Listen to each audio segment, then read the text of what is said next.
दोस्तों, एनके की मस्ती यूट्यूब चैनल पर आपका स्वागत है। विद्यार्थियों, आपको विज्ञान की क्लास लिए बहुत दिन हो गए। विज्ञान की क्लास अति महत्वपूर्ण क्वेश्चन की क्लास, आपको 10वीं क्लास की विज्ञान की क्लास ले रहे हैं। तो वीडियो पर बने रहें, ज़्यादा से ज़्यादा वीडियो को शेयर करें और ज़्यादा से ज़्यादा आपको सब्सक्राइब जरूर करना है, लाइक करके जरूर जाना है वीडियो को। देखिएगा जरा क्वेश्चन आपको ले लेते हैं, इंपॉर्टेंट क्वेश्चन। और आपको चैप्टर नंबर लेसन नंबर 10 का रिवाइज करवा रहा हूँ। क्यों रिवाइज करवा रहा हूँ, ध्यान पूर्वक सुनो। सबसे पहले तो अपना टॉपिक क्या आता है, विद्युत धारा। क्या आता है बच्चों, विद्युत धारा, इलेक्ट्रिक करंट। तो विद्युत धारा किसे कहते हैं? अपने जो करंट आती है, ये वैल्यू जो आ रही है अपने करंट की वैल्यू उसको विद्युत धारा को डिफाइन कैसे करोगे? तो क्या है, आवेश के इंपोर्टेंट क्वेश्चंस हैं, छपेंगे यहीं से छपेंगे और कहीं से आने वाले नहीं है। वीडियो पर बने रहें। आवेश के प्रवाह की दर को विद्युत धारा कहते हैं। बहुत छोटी परिभाषा है। आवेश के प्रवाह की दर को विद्युत धारा कहते हैं। आवेश के प्रवाह की दर को विद्युत धारा कहते हैं। मतलब आवेश कैसे प्रवाह हो रहा है, उसकी रेट है, वो विद्युत धारा कहलाएगी विद्यार्थियों। तो विद्युत धारा को आई से डिनोट करते हैं और क्यू बटे में टी इसका सूत्र होता है। तो आई बराबर क्यू बटे में टी। आई मतलब क्या है विद्यार्थियों, विद्युत धारा है। विद्युत धारा बराबर क्यू क्या है विद्यार्थियों, आवेश है, और भाई टी क्या है आपका समय है। ठीक है, तो विद्युत धारा बराबर आवेश बटे में समय। The ratio of charge and time is called current. English में भी आप बना सकते हो, या आवेश में समय के अनुपात को विद्युत धारा कहते हैं, ऐसे भी आप कह सकते हो। आवेश के प्रवाह की दर को विद्युत धारा कहते हैं, ये भी आप कह सकते हो। इसका मात्रक ध्यान से सुनना, इसका मात्रक एम्पियर होता है। इसका मात्रक बच्चों क्या होता है, एम्पियर होता है। आवेश के प्रवाह की दर को विद्युत धारा कहते हैं, इसे आई से प्रदर्शित करते हैं। इसका सूत्र आई बराबर क्यू बटे टी होता है। और इसका मात्रक की बात कर लें तो इसका मात्रक क्या होता है, एम्पियर होता है। एम्पियर, एक एम्पियर अगर निकालना चाहें तो एक एम्पियर बटे में एक कूलाम बटे में एक सेकंड, क्योंकि आपको पता है कि आवेश का मात्रक क्या होता है, कूलाम होता है, और समय का मात्रक सेकंड होता है। यदि किसी परिपथ में, अब परिपथ क्या होता है बच्चों, सर्किट है, ये परिपथ है। ये जैसे आपका बल्ब लगा हुआ है और ये एमीटर है, ये बैटरी है, ये कुंजी है, ये परिपथ है। यदि किसी परिपथ में एक कूलाम आवेश को, ध्यान से सुनना, एक एम्पियर की परिभाषा, एक एम्पियर किसे कहते हैं, पेपर में सवाल आ गया। तो एक एम्पियर किसे कहेंगे, यदि किसी परिपथ में एक सेकंड के लिए एक कूलाम आवेश को प्रवाहित किया जाए। यदि किसी परिपथ में एक सेकंड के लिए एक कूलाम आवेश को प्रवाहित किया जाए तो परिपथ में बहने वाली धारा का मान 1 एम्पियर होगा। समझ में आ गया? यदि किसी परिपथ में एक कूलाम आवेश को 1 सेकंड के लिए प्रवाहित किया जाए तो बहने वाली धारा का मान 1 एम्पियर होगा ही होगा। समझ गए? तो ये तो 1 एम्पियर की परिभाषा थी। और अब आपके पास एक क्वेश्चन ले लेता हूं मैं। इसके अलावा एक छोटा सा सूत्र और है कि I बराबर में Q बटे में T। देखिए बच्चों, I बराबर में Q बटे में T होता है, मैंने बताया। तो Q क्या है भाई, आवेश है, और आवेश N इंटू E होता है इलेक्ट्रॉन के लिए। किसके लिए, इलेक्ट्रॉन के लिए। N का मान नंबर ऑफ द इलेक्ट्रॉन और E का मान इलेक्ट्रॉन का चार्ज। आवेश कितना होता है, -1.6 गुणा 10 की पावर -19 कूलाम। रट लो इसको, -1.6 गुणा 10 की पावर -19 कूलाम होता है। देखिएगा जरा विद्यार्थियों, अगर इसमें Q की वैल्यू पुट करते हैं यहाँ पर तो I बराबर NE बटे में T आ जाता है। क्या आ जाता है, I बराबर NE बटे में T आ जाता है। अब इस पर आधारित एक क्वेश्चन न्यूमेरिकल का कैसे आ सकता है, ध्यान दीजिएगा, बहुत ही ध्यान से समझिएगा। क्वेश्चन क्या है कि 1 एम्पियर, किसी परिपथ में 1 एम्पियर धारा को 10 सेकंड तक प्रवाहित किया जाए तो इलेक्ट्रॉनों की संख्या ज्ञात करो। क्वेश्चन को ध्यान से सुनिएगा, सुन ही लीजिएगा कि 1 एम्पियर धारा को 10 सेकंड में किसी परिपथ में प्रवाहित किया जाए तो इसमें इलेक्ट्रॉनों की संख्या कितनी होगी, number of the electron find करना है आपको।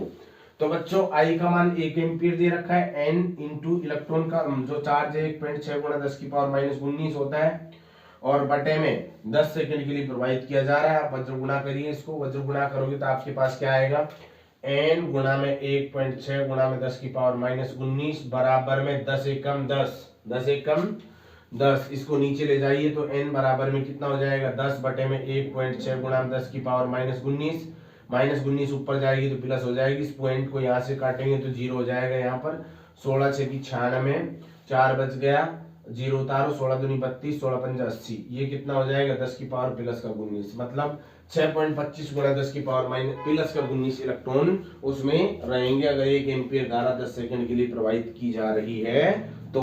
समझ में आया कि नहीं आया? इसके बाद में क्वेश्चन और किस प्रकार से बन सकते हैं उसको भी थोड़ा समझ लीजिएगा।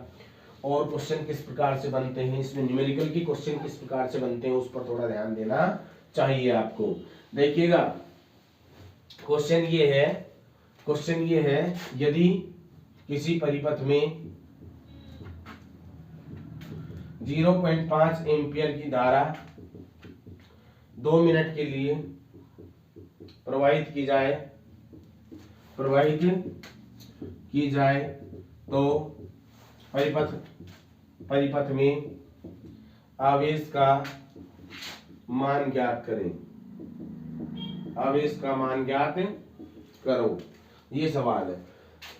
कैसे बनाओगे बच्चों? I बराबर क्या होता है, Q बाई टी होता है। I का मान 0.5, Q का मान पता नहीं, T का मान 2 मिनट, 2 मिनट का मतलब 2 गुणा में 60 सेकेंड, सेकेंडों में चलेगा हिसाब किताब। क्रॉस मल्टीप्लाई कीजिए तो Q एकम Q बराबर 0.5 गुणा में 2 गुणा में 60, इस डेसिमल को हटाओगे 10 आएगा, 5 एकम 5, 5 दूनी 10, 2 से 2 कट जाएगा, Q बराबर 60 कूलम आंसर आ जाएगा। Q बराबर 60 कूलम आपका आंसर आ जाएगा। वीडियो को ज्यादा से ज्यादा शेयर करते रहें अपने दोस्तों के साथ और खुद भी आप देखते रहें, क्वेश्चनों को बनाते रहें। आगे टॉपिक आता है विद्युत धारा, मुझे उम्मीद है कि समझ में आ गया होगा अच्छे से। इसे एमीटर से नापते हैं बच्चों। किससे नापते हैं? एमीटर से नापते हैं और इसका मात्रक भी एम्पियर होता है विद्यार्थियों। और यह एक अदिश राशि है। कैसी भौतिक राशि है? अदिश राशि है, क्योंकि यह सदिश नियमों का पालन नहीं करती है, इसलिए यह एक अदिश भौतिक राशि में गिनी जाती है।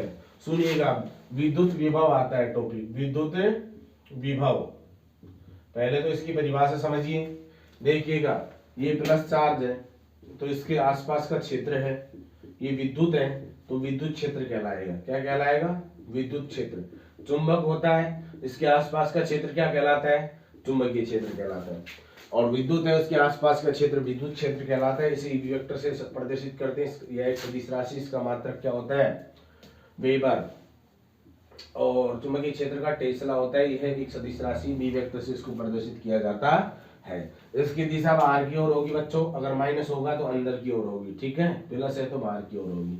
यहाँ पर क्यू चार्ज है, टेस्टिंग चार्ज, जो क्यू नोट चार्ज कह सकते हो चाहे तो। इस टेस्टिंग चार्ज को अनंत से विद्युत क्षेत्र के विरुद्ध ला रहे हैं। बहुत ध्यान से समझना। इकाई धनावेश को या टेस्टिंग चार्ज को कह दो, इकाई धनावेश को लो, इसको एक कर देता हूं मैं।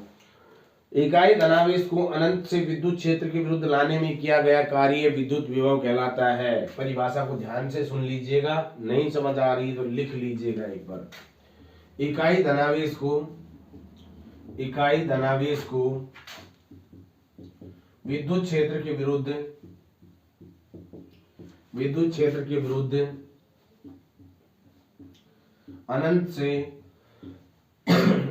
लाने में किया गया कार्य विद्युत विभव कहलाता है। विद्युत विभव कहलाता है।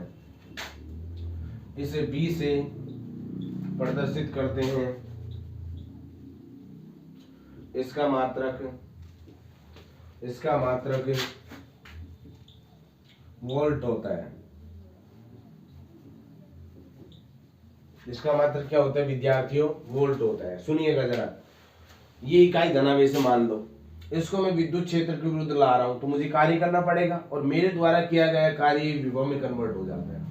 तो इकाई धनावेश को विद्युत क्षेत्र के विरुद्ध लाने में, अनंत से विद्युत क्षेत्र के विरुद्ध लाने में किया गया कार्य विद्युत विभव कहलाता है। इसे B से प्रदर्शित किया जाता है। इसका मात्रक वोल्ट होता है। इसे वोल्ट मीटर से नापा जाता है। विद्यार्थियों, ये तो मैं अनंत से ला रहा हूं तो मेरे पास सूत्र बन गया, बहुत ध्यान से सुनिएगा, V बराबर W बटे में Q, Q0 करो तो Q0 कर दो, मतलब इस Q0 चार्ज को अनंत से लाने में जितना काम कर रहा हूं ना मैं, उतना काम मेरा किसमें कन्वर्ट हो रहा है, विद्युत विभव में कन्वर्ट हो रहा है। तो इकाई धनावेश को विद्युत क्षेत्र के विरुद्ध लाने में किया गया कार्य विद्युत विभव कहलाता है। इसे V से प्रदर्शित करते हैं, V बराबर W बटे में Q नोट होता है। समझ में आ गया? अगर परिभाषा तो समझ में आ गई हो तो इसके मात्रक पर आ जाते हैं। तो मात्रक इसका वोल्ट होता है बच्चों, और वोल्ट बराबर में कार्य का मात्रक क्या होता है, जूल, और समय का आवेश का मात्रक क्या होता है, कूलाम। अब सुनिएगा, 1 वोल्ट की परिभाषा आपके पास आ रही है। यदि किसी परिपथ में 1 कूलाम आवेश को, ध्यान से सुनिएगा, 1 कूलाम आवेश को अनंत से लाने में किया गया कार्य 1 जूल हो तो उत्पन्न विभवांतर, उत्पन्न विभव कितना होगा, 1 वोल्ट होगा। दोबारा से सुनिएगा, 1 कूलाम चार्ज को अनंत से विद्युत क्षेत्र को विरुद्ध लाने में किया गया कार्य 1 जूल हो तो उत्पन्न विभव 1 वोल्ट होगा। अब साहब विभवांतर क्या है, तो ये अनंत से ले आ रहे थे, अब एक बिंदु से दूसरे बिंदु तक लाने में किया गया कार्य विभवांतर कहलाता है, या विभवों का अंतर विभवांतर कहलाता है। यदि किसी परिपथ में एक बिंदु से दूसरे बिंदु तक लाने में किया गया कार्य विभवांतर कहलाएगा। समझ में आ गया ना? मतलब मेरा ये हुआ कि अगर अनंत से लेकर आ रहे हो, अनंत से लेकर आ रहे हो तो किया गया कार्य विभव कहलाएगा, और अगर आप एक बिंदु से दूसरे बिंदु तक ला रहे हो तो किया गया कार्य विभवांतर कहलाएगा। और विभवांतर का मात्रक भी वोल्ट ही होता वोल्ट ही होता है। ठीक है, नेक्स्ट पर आते हैं। नेक्स्ट टॉपिक अपना है, मोस्ट टॉपिक है बच्चों, लिख लो ओम का नियम। क्या है बच्चों? ओम का नियम। अच्छा एक बात और है, धारा पढ़ाई मैंने विद्युत धारा और विद्युत विभव पढ़ाया। धारा को एम्पियर से नापते हैं, विभव को वोल्ट मीटर से नापते हैं। एमीटर को श्रेणी क्रम में लगाते हैं बच्चों, वोल्ट मीटर को किस में लगाते हैं, समांतर क्रम में लगाते हैं। एमीटर है उसको ए से प्रदर्शित किया जाता है, वोल्ट मीटर को बी से प्रदर्शित किया जाता है। ठीक है, अब आप समझ लीजिए, ओम का नियम आपके पास आ रहा है। ओम का नियम सुनिएगा, पहले कथन सुनिएगा इसका। यदि किसी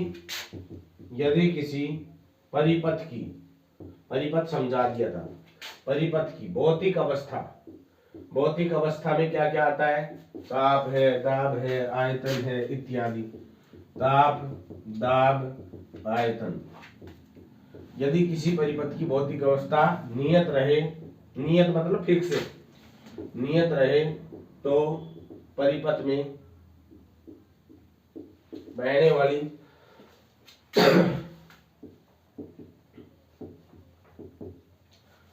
वाली धारा उत्पन्न सिरों के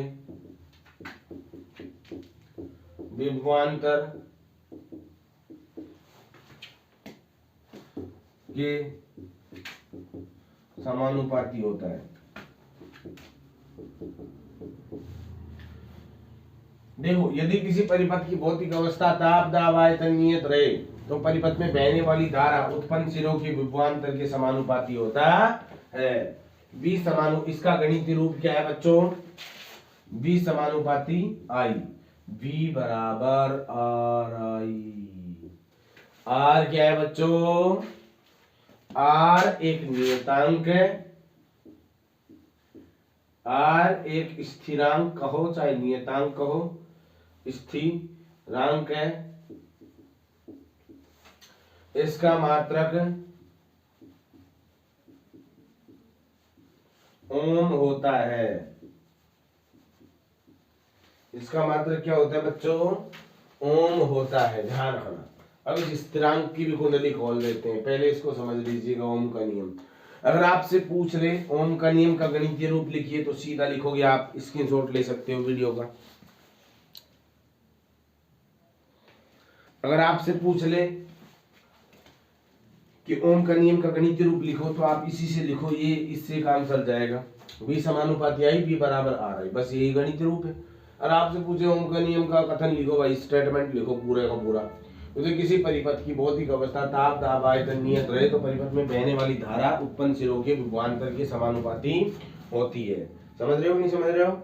यानी कि परिपथ में बहने वाली धारा है उत्पन्न सिरों के विभवांतर के समानुपाती होती है V समानुपाती I, V बराबर RI, R एक नियतांक स्थिरांक इसका मात्रक ओम होता है। अगर मैं इस सूत्र से R निकालना चाहता हूं तो V बराबर RI, R बराबर V बटे में I आ गया ना, यानी कि विभव और धारा के अनुपात को ही क्या कहते हैं, प्रतिरोध कहते हैं। वैसे मैं प्रतिरोध के बारे में और ज्यादा विस्तार से बताऊंगा। प्रतिरोध क्या चीज है बच्चों, प्रतिरोध धारा के प्रवाह में उत्पन्न बाधा है।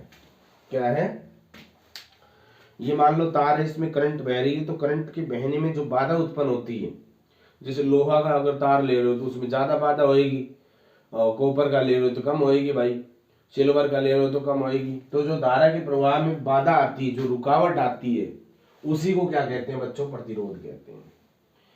धारा के प्रवाह में बाधा, रुकावट प्रतिरोध कहलाता है, सीधी सीधी परिभाषा। दूसरी परिभाषा, विभव तथा धारा के अनुपात को प्रतिरोध कहते हैं। तीसरी परिभाषा, वोल्ट और एम्पियर के अनुपात को, ये मैंने बता दिया। अब इसका जो है ये ले लेते हैं अपन मात्रक। ओम मात्रक होता है, इसका वोल्ट होता है और इसका क्या होता है, एम्पियर। एम्पियर तो एक ओम की परिभाषा, सवाल पूछ सकता है एक ओम किसे कहते हैं, what are the definition of one ohm. तो एक ओम किसे कहेंगे, यदि किसी परिपथ की भौतिक अवस्था ताप दाब आयतन नियत रहे तो उस परिपथ में 1 एम्पियर धारा प्रवाहित करने पर उत्पन्न विभवांतर यदि 1 वोल्ट हो तो उस परिपथ का प्रतिरोध 1 ओम होगा। यदि किसी परिपथ में 1 एम्पियर धारा प्रवाहित करने पर उत्पन्न विभवांतर 1 वोल्ट हो तो उस परिपथ का प्रतिरोध का मान 1 ओम होगा। ये डेफिनेशन आ गई ओम की। अब प्रतिरोध है बच्चों, प्रतिरोध किस किस पर निर्भर करते हैं, उसको थोड़ा सा टॉपिक को चेंज कर देते हैं और टॉपिक डाल लो, प्रतिरोध की निर्भरता। मतलब प्रतिरोध किन किन कारकों पर डिपेंड करता है, किन किन पर निर्भर करता है, उसकी चर्चा हम अब इस टॉपिक में करने वाले